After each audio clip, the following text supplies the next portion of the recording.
I never thought there would be a third person in my marriage.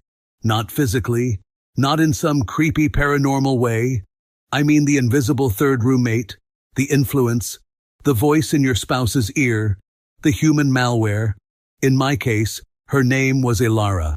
My wife Maya adored her older sister in the same way people in bad cult documentaries adore the woman who eventually convinces them to sell all their furniture and embrace minimalism.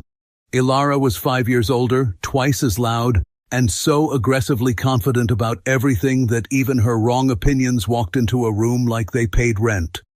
If Ilara said oat milk was a government experiment, Maya would nod and switch brands. If Ilara said men were only romantic when they feared losing you, Maya would repeat it 3 days later like she had personally discovered fire. I knew all this. I just did not realize, at the time, that my marriage was about to get mugged by a woman with expensive highlights and the moral backbone of a casino hostess. For context, I am not some clueless golden retriever husband who smiles through disrespect and then goes to the garage to process his feelings by organizing screwdrivers. I notice things. I just do not always react immediately, because reacting too early is how you warn snakes you have seen them. And I had seen Ilara. She had that very specific way of talking to me that technically stayed inside the boundaries of politeness while still feeling like she was trying to unzip my life with her eyes. "Caleb, you always smell amazing. How do you do that?" "Soap, Ilara. Some of us have a committed relationship with it." Or, "Maya is lucky. Men like you don't come around often." That one always came with a pause after lucky. A little pause. The kind of pause that should come with a siren and a small legal disclaimer. Maya never noticed it. Or maybe she did and filed it under, "That's just Ilara being Ilara." Still, life was stable. I had my business. My family had money long before I built anything myself, which meant people loved assuming I was just some rich son coasting downhill in a Mercedes fueled by inherited arrogance. I actually worked. A lot. Enough that our house, our vacations, and Maya's random seasonal hobbies were paid for by my stress, my meetings, and whatever part of my soul I had leased out to email. Maya worked too, though not in the same way. But I loved her. Or at least I loved the version of her that still existed before Ilara started trying to turn our marriage into an experiment with a stupid hypothesis. The first real crack came on a Thursday. I returned home earlier than expected because the client canceled the meeting. I pulled into the driveway, cut the engine, and noticed Ilara's white SUV parked in front of the house. Fantastic. Nothing good had ever entered my home from that vehicle. At best, it brought unsolicited advice. At worst, it brought candles that smelled like emotional instability and cost more than a decent steak. I walked in quietly through the side entrance because I planned to head upstairs, change, and emotionally prepare myself for 27 minutes of Ilara using words like intentional and feminine power, while eating food I had paid for. Instead, I heard voices from the kitchen. I stopped. Ilara was talking first. "You are too available." Maya sighed. "What does that even mean?" "It means he knows you're there. Men get lazy when they feel secure." I leaned one shoulder against the wall and closed my eyes. Relationship advice from a woman who had gone through 2 divorces and 1 engagement that ended so explosively, even the venue requested therapy. Maya sounded uncertain. "Caleb isn't lazy." "No, he's comfortable," Ilara corrected, like the distinction mattered. "That's worse. Comfortable men stop chasing, stop proving themselves. They start assuming you'll just stay." I actually laughed under my breath at that, quietly. Maya lowered her voice, but I still heard her. "I don't know. Things have been a little predictable." Ilara's tone softened into that fake big sister warmth she used whenever she was planting dynamite. "That's my point. You need to shake him. Make him feel that he can lose you." "Oh my God," Maya said, half laughing, half nervous. "I'm not going to cheat on my husband." The room went quiet for a second. Then Ilara said, "I didn't say cheat." Maya gave a weak laugh. Then what are you saying? I'm saying men wake up when there's risk, when they realize they're not the only center of your world. You don't even have to do anything major. Just stop being so guaranteed. Maya went quiet again, and I knew that silence. It was the sound she made when someone she admired said something terrible, and her brain was desperately trying to dress it up in better words. Then Ilara delivered the line that made my jaw set.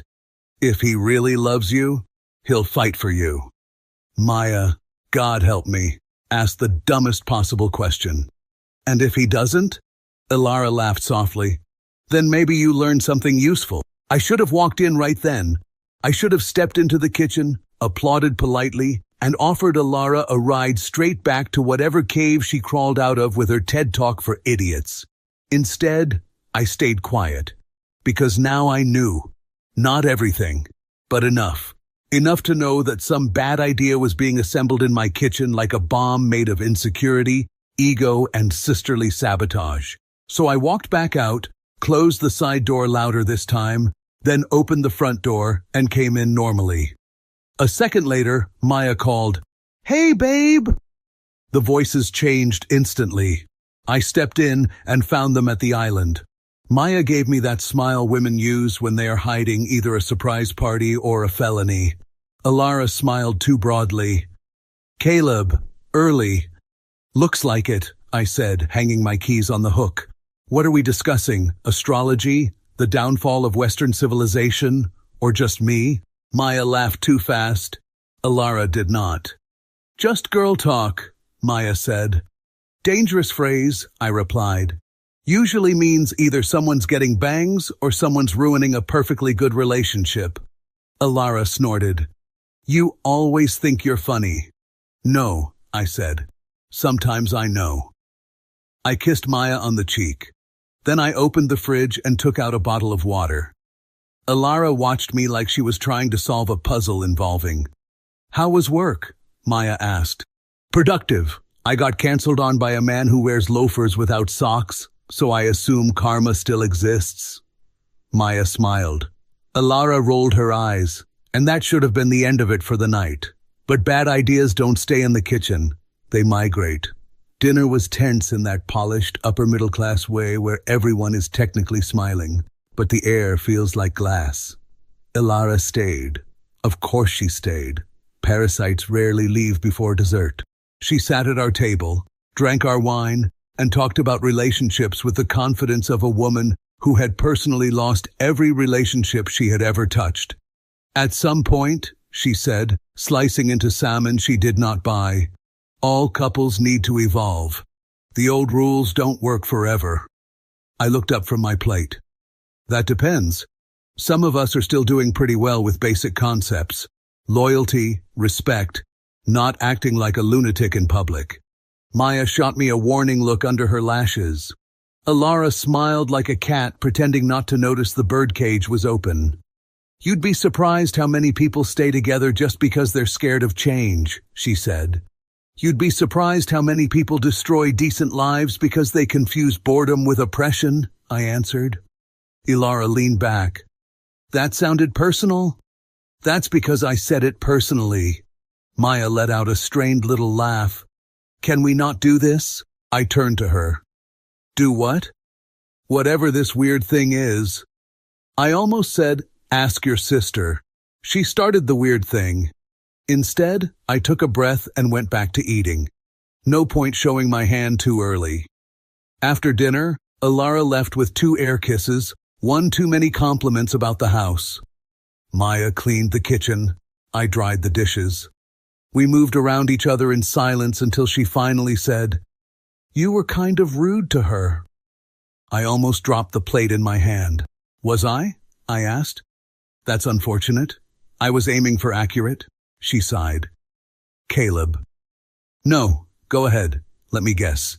I misunderstood her wisdom. Again. Maya turned toward me, dish towel in hand. "Why do you always assume the worst when it comes to Ilara? She says reckless things like they're gospel, and you treat them like they came down from a mountain carved in stone." Her expression changed in an instant. "You were listening?" "I was existing in my own house, Maya." She crossed her arms. You shouldn't have been standing there. I wasn't crouched in the vents with night vision goggles. I walked in and heard enough. She looked away first. You took it out of context. That phrase. The national anthem of people caught red-handed. Did I? I asked calmly. Because the context sounded pretty straightforward. Make him feel like he can lose you. If he loves you, he'll fight for you. That about right? Maya's lips parted, then pressed together. It was just a conversation. With your sister, those are usually more expensive than that. She glared. Why are you being like this? Because I don't enjoy hearing my marriage discussed like a lab experiment. She stared at me. She said quieter now.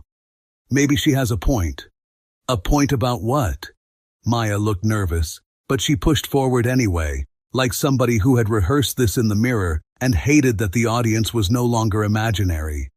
About us needing something to change? I nodded slowly. Okay, then say what you actually mean.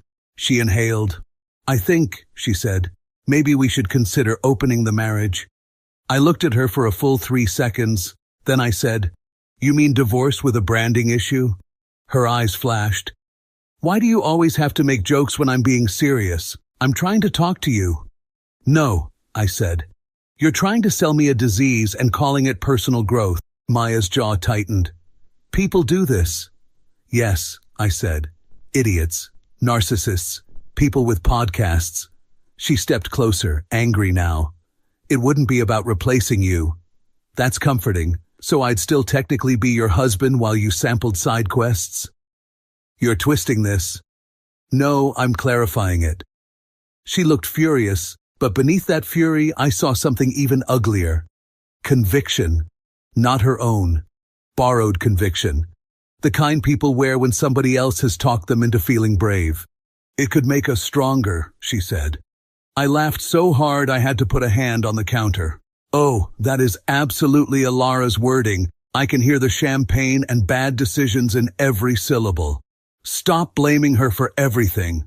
I blame her for the things she does. This is one of them. Maya shook her head. You're impossible. And you're out of your mind if you think I'm agreeing to that. I'm not asking for permission. The room went very still. I looked at her. You should hear how crazy that sounded out loud, I said. She swallowed but kept going. Maybe the fact that you're reacting like this proves why we need something different. No, I said softly. What it proves is that your sister found a weak spot in your ego and convinced you rebellion is the same thing as depth. Maya stared at me like I had slapped her. I picked up my glass, took a sip of water, and set it down. Let me save us both some time, I said. You want to talk about what's missing in this marriage? Fine, we can do that. We can go to counseling. We can have ugly, honest conversations. But if your grand solution is to sleep your way toward clarity, you can do it as a single woman. Her eyes widened. So that's it? You'd throw us away over this? No, I said. You're the one taking a sledgehammer to the foundation. I'm just refusing to hold the handle for you. She opened her mouth again, but I was done. I took my phone from the counter and walked past her. Where are you going? She snapped. To my office, I said. Because I'd rather answer emails from men I despise than continue this episode. Caleb! I turned back once. If Ilara wants to date a married man so badly, I said, tell her to find one with less self-respect. Then I left her standing there in the kitchen, silent and furious, while something cold and sharp settled neatly into place inside me. Because now, it had started. And I already knew 2 things. First, this was not Maya's idea. Second, if she kept following her sister's advice, I was going to let the truth hit both of them where it hurt most. I slept in my office that night. Not because I was heartbroken and needed to face the darkness like a tragic man. Mostly because if I stayed in our bedroom, one of us was going to say something unforgivable, and I prefer my best insults delivered with sleep. Around 2 a.m, Maya opened the office door and stepped inside wearing one of my old t-shirts and a look that said she wanted peace, sympathy, and the last word. Are you seriously sleeping in here? She asked. I looked up from my laptop. No, I just enjoy lying on this couch in dress pants for the atmosphere. She crossed her arms. You're overreacting. That almost made me laugh. Right, I said. You ask for an open marriage and I'm the unstable one. I didn't ask to betray you. Maya, if the sentence begins with, I want other men but still want my husband at home, it's not suddenly noble because you used a calm voice. I'm trying to fix this. You should have started before turning our marriage into a group project with your sister. Her face tightened. Can you stop blaming Alara for everything? No, because I can hear where this came from. None of this sounds like you. It sounds like Alara wearing your face. That hit her. She sat down across from me. I feel like you haven't really seen me lately. You could have said that, I replied. I'm saying it now. After asking for an open marriage, that's like setting the house on fire and then offering to open a window. She glared at me. Normal conversations don't change anything. Then maybe try having one before suggesting a disaster. I stood up. Listen carefully, I said. If you felt lonely, disconnected, ignored, fine. We could have talked. We could have fought honestly. But don't stand there and tell me that bringing strangers into this is somehow supposed to help us. Her jaw set. Maybe Alara was right. I gave her a slow smile. That might be the saddest sentence you've ever said in this house. She snapped back. She said you'd make this all about control. No, I said. I'm making it about dignity. Mine. She went quiet. Then I finished it for the night. I'm not agreeing, I'm not negotiating, and I'm not going to compete for my own wife like this is a game show. If you want out, say you want out, but don't dress it up as growth. I pointed at the door. Go to bed, Maya, and maybe tomorrow your sister can explain how self-destruction became empowerment. She slammed the door on the way out. The next morning felt quiet in a way that had nothing to do with peace. Maya was in the kitchen, dressed, stiff, holding coffee like it was moral support. Morning, she said. Technically, I answered. I poured myself coffee. She watched me like she was waiting for me to become softer overnight. Didn't happen. I don't want us to keep doing this, she said. Then stop doing this. Her face hardened. I haven't done anything. Yet. She opened her mouth to argue, but then her phone lit up on the counter. One glance at the screen, and her whole expression changed. She picked it up fast. Hey, she said quietly, turning away. Pause. No, he's here. Another pause. I know. Then she hung up. I took a sip of coffee. Let me guess. Alara calling to check whether the patient survived her treatment? Maya gave me a tired look. She was asking how I was. Of course. Arsonists do love post-fire updates. She grabbed her bag. I'm going out later. I nodded. How progressive. I'm meeting friends. She left. I stood in the kitchen for a few seconds, then called Owen. He answered immediately. Why do you sound like you're about to bury someone? He asked. Maya asked for an open marriage. Then, I'm sorry, what? You heard me. He exhaled hard. And you said no? I said absolutely not. Good. For a second I thought you'd hit your head and started reading relationship books written by women who own too many candles. I leaned back on the stool. It's Alara. I heard them talking yesterday. She's been feeding Maya this nonsense about making me jealous, so I'll fight for her. Owen groaned. That woman is poison in a nice blazer. She wants chaos, I said. Maya wants a reaction. And neither of them seems to understand I'm not auditioning for the role of desperate husband. So what now? Now I watch. I listen. And if Alara pushes this any further, I end it properly. Owen was quiet for a second, then said, Do you think Alara wants to be with you? I laughed once. Owen, she wanted to be with me years earlier. She just finally found a way to get closer without looking obvious. That bad? She compliments me too carefully, watches me too directly, defends me to Maya when it makes her look insightful, and now suddenly she's coaching my wife into detonating our marriage? Please. So Maya's being played. Yes, I said. But she's still choosing to be stupid. I'm not letting her hide behind influence forever. He sighed. You want my advice? I assume I'm about to get it whether I want it or not? Don't explode too early. Let them show their hands. I smiled. That was already the plan. After I hung up, I sat there in the kitchen, coffee in hand, thinking about the look on Maya's face when she quoted her sister in the middle of our fight. That was the part that stayed with me. Not the request, the certainty. Borrowed certainty. The kind a person has when someone smarter, meaner, and more selfish has convinced them they're finally being brave. And that was when I realized this wasn't going to be one ugly conversation and then some tearful apology by the weekend. No, this was going to keep moving, because Maya still thought she was proving something, and Alara still thought she was in control. They were both wrong. Maya stayed out for most of the afternoon. By 3, I had answered emails, reviewed 2 contracts, and developed a new appreciation for silence. By 4, that ended. My phone buzzed. Alara. For one beautiful second, I considered throwing the phone into the pool and letting chlorine handle what good manners could not. Instead, I looked at the screen. Her message read, "Checking on you. Rough night?" I stared at it. There are messages that say too much by pretending to say very little. That was one of them. I typed back, "If this is concern, you should practice until it's less obvious. You're defensive." I smiled. "And you're in my marriage too often." A longer pause that time. Then, "Maya is emotional. I'm just trying to help." There it was. The liar's favorite costume. Concern. I replied, "If this is what your help looks like, I'd hate to see your sabotage." Then, "You always were sharper than she knew what to do with." I looked at the message and actually laughed, subtle as a brick through a church window.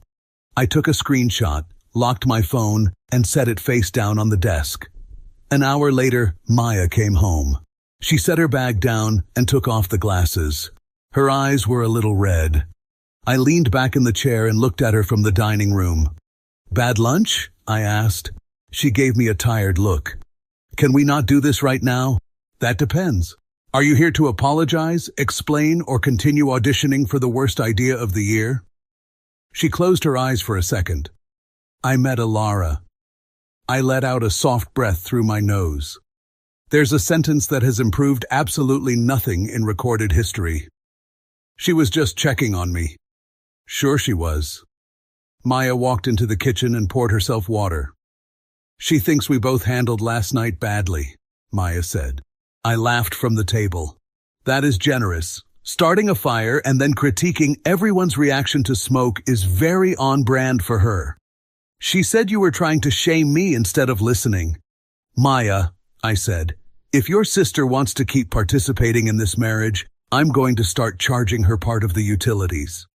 "She thinks," Maya said slowly, "that you're only this upset because part of you knows she's right." I stared at her for 2 seconds. Then I smiled. "Of course she does." "What does that mean?" "It means narcissists always rewrite resistance as secret fear. It helps them sleep." Maya frowned. "Why do you hate her so much?" "I don't hate her. Hate is expensive. I just see her clearly." Maya set the glass down. "She's my sister. And I'm your husband." "I'm not asking you to hate her," I continued. "I'm asking you to notice what she's doing." "She's trying to protect me." "No," I said. "She's trying to influence you. There's a difference." Maya shook her head. "You don't know that." I reached into my pocket, took out my phone, unlocked it, and slid it across the counter. "Read that." Her eyes moved down to the screen, to Alara's messages.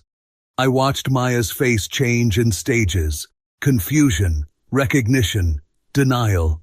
Then that very specific expression people get when a truth walks into the room and sits down whether they invited it or not.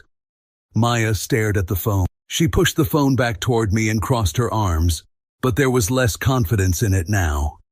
"She still thinks we need something to change." I laughed under my breath. "Amazing. Even after flirting with her sister's husband, she still finds time to advise us. Maya's eyes flashed. She was not flirting. Then your standards for inappropriate behavior are somehow even worse than I thought. Why are you acting like I'm the enemy? She demanded. I lowered my voice. Maya, listen to me. I'm not saying this to win. Your sister is not helping you. She's feeding you a fantasy where chaos makes you more desirable, and disrespect makes me chase you harder. That fantasy only works on weak men and stupid ones. I'm neither. She looked down. Her voice, when it came, was quieter. So what now? Now that was the first smart question she'd asked in 2 days. Now, I said, you decide whether you want to be married to me or coached by your sister, because you do not get both. She was quiet. Then the doorbell rang. Maya frowned. Are you expecting someone? No. I walked to the door and opened it. Ilara stood there, smiling like nothing had happened. Hi, she said. I thought we should talk. I looked at her, then at the box in her hand. Did you bring dessert? I asked. Or just more bad ideas? Her smile tightened slightly. I'm here for Maya. Strange, I said. Your messages suggested otherwise. Maya stepped into the hallway. Ilara. Oh, please, Ilara said lightly, walking in without waiting. I'm trying to help. There's that word again, I muttered. Help. She ignored me and went straight to Maya. You don't need to feel guilty for wanting more, she said softly. I laughed. In my house? That's bold. Ilara turned to me. Not everything is an attack, Caleb. No, I said. Sometimes it's just a woman flirting with her sister's husband and calling it support. Maya snapped her head toward her. Ilara, what did you text him? I was making sure he didn't make things worse, she said calmly. I tilted my head. By complimenting me? That's not what You always were sharper than she knew what to do with, I quoted. Very normal. Very appropriate. Ilara turned back to Maya instantly. You see? She said gently. He wants a villain. Maya looked shaken. Ilara picked up her bag. I'll call you later, she told her, then glanced at me. After she left, the house went quiet. Maya stood there in the hallway, arms wrapped around herself. I could practically hear the gears grinding in her head. Then Maya exhaled slowly, like something inside her had just shifted, and she wasn't sure whether to fight it or pretend it didn't happen. That wasn't fair, she said. I leaned against the wall. Which part? The way you talked to her. I nodded. Right. Not the message. Not the timing. Not the fact that she's suddenly very comfortable texting her sister's husband. Just my tone. Maya rubbed her temple. You're making everything worse. No, I said calmly. I'm just not smoothing it over for you. She turned to me. She's my sister. And I'm your husband, I said. We've already established that part. It's just unclear which one currently has more influence. I didn't ask her to text you, Maya said. I know. That's what makes it interesting. Her eyes snapped back. What does that mean? It means she didn't need permission. Maya's posture changed slightly. Less defensive, more uncertain. She was just trying to help, she repeated, but it sounded weaker this time. Then she has a strange definition of help, I said. Because from where I'm standing, she's not fixing anything. She's escalating. Maya crossed her arms again, but it wasn't as solid as before. She's been through more than me, she said. She understands things I don't. I almost smiled. Exactly, I said. She's been through 2 failed marriages. Of course she has advice. That doesn't make it good. That's low. No, I replied. That's factual. Maya's lips pressed together. I looked at her for a second. You really don't see it yet? Her expression tightened. See what? That this entire thing benefits her more than it benefits you. Maya blinked. That doesn't even make sense. It does, I said. You destabilize your marriage. You question everything. You start acting differently. And who's right there the whole time? She's my sister. Who shows up more, talks more, influences more, I cut in, and now apparently feels comfortable texting me directly. Maya looked at me, searching for something, maybe reassurance, maybe a way to dismiss it.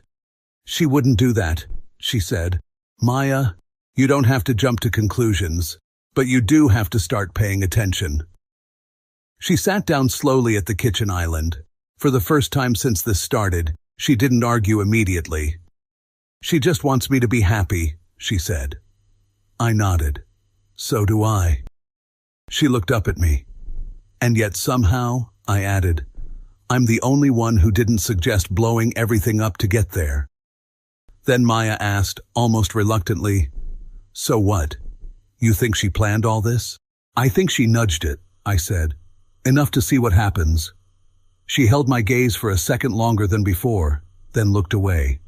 That was progress. Uncomfortable progress, but still. Maya stood up slowly. I need some time, she said, and walked upstairs. I stayed in the kitchen staring at the empty hallway. Then my phone buzzed again. I didn't even need to check. Alara. Of course. I opened the message. Hope I didn't upset things more. That wasn't my intention. I smiled, typed back, then maybe stop trying. You're misunderstanding me. I leaned back against the counter. No, I'm not. Then, you deserve someone who actually appreciates you. There it was. Not subtle anymore. Not even trying. I stared at the message for a second, then locked the phone without answering. Because now it was obvious, not just to me. Soon, to Maya too. Maya stayed upstairs for a while. When she came back down, she looked different. Caleb, she said, standing in the doorway. I need you to be honest with me. Do you really think Alara is doing this on purpose? Yes. Maya hesitated. She said you'd turn me against her. I smiled slightly. I don't need to. Reality's doing a decent job. She looked down, thinking. Then my phone buzzed. I didn't react. Just picked it up, unlocked it, and held it out to her. Perfect timing, I said. Maya took it. Read. Her face changed almost instantly. The message was simple. You deserve someone who actually appreciates you. Maya went very still, then handed it back slowly. She wouldn't. Maya started, then stopped. She grabbed her phone. I'm calling her now. She stepped into the living room, hit call, and put it on speaker without asking me. Alara picked up almost immediately. Maya? Why did you text Caleb that? Maya asked directly. No warm-up, no soft tone. Then Alara, calm as ever. I told you. I didn't want him making things worse. That's not what you said, Maya replied. You said he deserves someone who appreciates him. You're overthinking it. Maya didn't back off. Am I? She asked. Because it doesn't sound like something you'd send to someone else's husband. Are we really doing this? Yes, Maya said. Alara sighed. Maya, he's manipulating this. He didn't write the message. No, Alara replied smoothly. But he knows how to twist things. He always has. Maya's voice dropped a little. Did you mean it? I think, Alara said carefully, you're focusing on the wrong problem. Maya shook her head slowly. No, she said. I think I'm finally looking at the right one. Maya hung up without saying goodbye. I think, Maya said, I think she wanted this to happen. She wanted us to break, Maya finished. Now I nodded. Yes. Silence. Then Maya asked, why? I met her eyes. Because once you step out of position, I said, someone else gets to step in. That landed immediately, the full picture finally forming. Maya leaned back in the chair. That's messed up. Yeah, I said. It is. She looked at me again. And I almost let it happen. What do we do now? I picked up my phone. We don't argue with her, I said. We don't explain. We don't give her another chance to spin this. Maya frowned. Then what? I gave a small smile. I have a plan to put her in her place. By the time evening came, Maya and I weren't arguing anymore. We weren't exactly okay either, but we were aligned. For the first time since all this started, we were on the same side of the problem. I didn't spend the next few hours arguing. I spent them preparing. I pulled out every message, every line that mattered, cleaned it up, and made sure there was no room for interpretation. No emotion, no guesswork, just her words, exactly as she sent them. Then I sent myself copies, backed them up, and kept my phone charged. If Ilara wanted to play this in front of family, I was going to make sure she couldn't rewrite a single second of it. We decided to plan everything for Friday evening. Family dinner, perfect place. Her parents' house was already full when we arrived. Warm lights, familiar voices, the usual illusion that everything was fine as long as nobody said anything real. Ilara was there. When she saw us, she smiled. "Maya," she said, standing up to hug her. The hug was quick this time, measured. Then she looked at me. "Caleb." "Still here," I said. Her smile didn't move, but something behind it shifted. We sat down. Small talk, plates, glasses, all the usual noise people use to avoid the truth. Ilara didn't wait long. "You know," she said casually, "relationships are changing a lot these days. People are finally being honest about what they need." I didn't react. Maya didn't either. So Ilara kept going. "I think it's actually healthier when couples stop pretending one person can meet every need." Their mother frowned slightly. "What do you mean?" Ilara smiled, confident. "I just mean, sometimes boundaries need to evolve." I leaned back in my chair.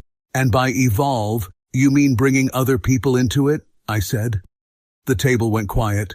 Ilara looked at me, still composed. "You're oversimplifying." "I'm clarifying," I replied.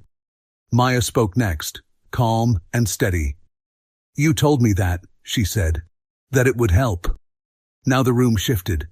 Their father set his fork down. "Help with what?" Maya didn't hesitate. "She told me to make him feel like he could lose me," she said. "To push him." Ilara exhaled, still trying to keep control. "Maya, that's not how I meant." "That's exactly how you said it," Maya cut in. I just reached into my pocket, took out my phone, and placed it on the table. Screen lit up. 2 messages. Clear. "You always were sharper than she knew what to do with. You deserve someone who actually appreciates you." Their mother leaned forward slightly. "Ilara." "What is that?" Their father's voice was lower now. "Ilara?" She straightened slightly. "I was trying to help Maya," she said. "She's been unhappy." "That's not what this says," her mother replied. Maya spoke again, quieter but sharper. "She didn't deny it earlier," she said, "when I asked her." Ilara's tone hardened. "You're both overreacting," she said. "I was trying to get you to stop settling." "By pushing me to risk my marriage?" Maya asked. Ilara didn't answer that directly. Instead, she looked at Maya and said, "You deserve better." Their father looked. "Better than what?"